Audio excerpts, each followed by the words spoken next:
Hello दोस्तों, कैसे हैं आप। आशा करती हूँ आप सब ठीक होंगे। आज मैं बॉलीवुड इंडस्ट्री के ऐसे पॉपुलर चेहरे की बात करूँगी जो हमेशा ही किसी न किसी कंट्रोवर्सी के घेरे में आ ही जाती हैं।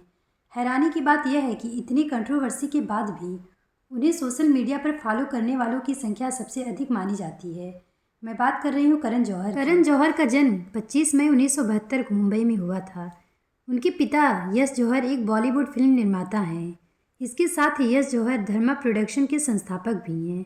बहुत ही कम लोगों को पता होगा कि पहले करण का नाम राहुल कुमार जौहर था, जिसके बाद ये नाम बदलकर करण धर्मा कामा जौहर रखा गया। लेकिन इतने बड़े नाम के साथ करण कंफर्ट नहीं हो पा रहे थे, इसलिए उन्होंने अपने नाम से धर्मा कामा को साइड कर दिया, जिसके बाद वो मशहूर हुए करण जौहर नाम से। अगर करण की पढ़ाई की बात करें तो वो अपनी प्रारंभिक शिक्षा मुंबई के ग्रीन लॉन्स हाई स्कूल से पूरी किए हैं और अपनी कॉलेज की पढ़ाई HR college of commerce and economics से पूर्ण किए हैं। इसके साथ ही उन्होंने फ्रेंच में मास्टर्स भी किया है। करण बचपन में खुद को दूसरों से अलग समझते थे। इस वजह से उनको किसी से बातचीत करने में कंफर्ट महसूस नहीं होता था, लेकिन उनके माता पिता हमेशा ही उन्हें कंफर्ट महसूस कराए। पिता के फिल्म निर्माता होने के कारण बचपन से ही करण का इंटरेस्ट फिल्मों में रहा। उन्होंने अपना करियर टीवी शो से शुरू किया। उन्होंने टीवी शो इंद्रधनुष में श्रीकांत का किरदार कर अपने करियर की शुरुआत की। यह शो दूरदर्शन पर प्रसारित किया जाता था। इसके बाद 1995 की फिल्म दिलवाले दुल्हनिया ले जाएंगे में वो शाहरुख खान के दोस्त की भूमिका में दिखाई दिए। उन्हें इस फिल्म के माध्यम से पहली बार असिस्टेंट डायरेक्टर काम करने का भी अवसर प्राप्त हुआ। इसके बाद करण लक बाय चांस, हंसी तो फंसी, बॉम्बे वेलवेट, फैशन जैसी फिल्मों में भी नजर आए। 1998 की फिल्म कुछ कुछ होता है को करण जौहर ने निर्देशित की। यह फिल्म बॉक्स ऑफिस पर सुपरहिट साबित हुई, जिस वजह से करण का किस्मत चमक उठा। इस फिल्म ने 8 फिल्म फेयर अवार्ड अपने नाम किया था, जिसके बाद करण ने कभी अलविदा न कहना, माय नेम इज़ खान, कभी खुशी कभी गम, स्टूडेंट ऑफ द ईयर जैसी फिल्मों को भी निर्देशित किया। निर्देशन के क्षेत्र में कामयाबी हासिल करने के बाद करण फिल्मों के निर्माण में भी अपना योगदान दिए। उन्होंने गुड न्यूज, कल हो न हो, अग्निपथ, काल, ये जवानी है दीवानी जैसी फिल्मों का निर्माण किया। करण ने कुछ फिल्मों के कॉस्ट्यूम भी डिज़ाइन किए हैं, जिसमें ओम शांति ओम, दिलवाले दुल्हनिया ले जाएंगे, वीर जारा, दिल तो पागल है, मैं हूं ना, मोहब्बतें जैसी फिल्में शामिल हैं। अगर टेलीविज़न की बात करें तो वो कॉफ़ी विद करण को होस्ट करते हुए नजर आ चुके हैं। इसके साथ वो इंडियाज़ गॉट टैलेंट और झलक दिखला जा के जज के रूप में भी दिखाई दिए हैं। करण जौहर अपने कंट्रोवर्सी के माध्यम से भी काफ़ी चर्चाओं में रहते हैं।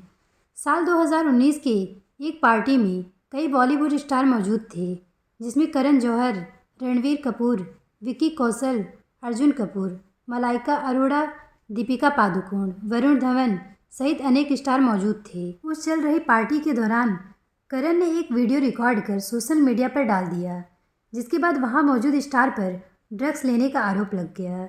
इस एक वीडियो से करण विवादों के घेरे में आ गए, जिसके बाद करण ने बयान दिया कि अगर पार्टी में ड्रग्स होता तो मैं उस वीडियो को सोशल मीडिया पर क्यों डालता। चलिए अब करण के दूसरे विवादों पर भी चर्चा कर लेते हैं। पाकिस्तानी सिंगर अबरार उल हक ने करण जौहर पर नच पंजाबन गाना चुराने का आरोप लगाया है। इस आरोप के बाद तो करण चर्चा का विषय बन गए। दरअसल अबरार का गाना नच पंजाबन 2002 में रिलीज की गई थी, जिसको करण ने अपनी फिल्म जुग जुग जियो में कॉपी किया। इस बात से नाराज अबरार ने करण पर गाना चुराने का आरोप लगा दिया। करण जौहर का शो कॉफ़ी विद करण भी कंट्रोवर्सी देने के मामले में आगे है। इस शो के एक एपिसोड में हार्दिक पांड्या और KL राहुल को इनवाइट किया गया था, जिसमें हार्दिक पांड्या ने खुलकर अपने दिल की बात कही। उन्होंने कहा कि उनके पेरेंट्स काफ़ी ओपन माइंडेड हैं।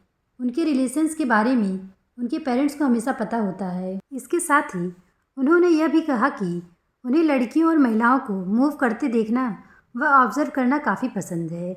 इसके बाद हार्दिक ने ड्रेसिंग रूम से जुड़ी बातों का भी खुलासा किया, जिसके बाद उन्हें खूब ट्रोल किया गया। वहीं KL राहुल ने भी अपने मन की बात साझा करते हुए कहा कि मलाइका अरोड़ा की वो बेहद दीवानी हैं, वो उनकी क्रश रह चुकी हैं। जब उन्हें पता चला कि मलाइका अरोड़ा और अर्जुन कपूर रिलेशन में है तो मलाइका के प्रति उनका क्रश खत्म हो गया। इस इस एपिसोड के बाद खूब बवाल हुआ, जिसके चलते बीसीसीआई ने उन दोनों को कई मैचों के लिए बैन कर दिया। करण जौहर के शो कॉफ़ी विद करण का हिस्सा इमरान हाशमी भी रह चुके हैं। इस शो में इमरान ने ऐश्वर्या राय का नाम लेते ही प्लास्टिक बोल दिया, जिसके बाद लोगों ने इमरान हाशमी को जमकर ट्रोल किया। करण के इस शो पर जब कंगना रनौत आई तो उनके स्टेटमेंट पर भी काफ़ी विवाद हुआ।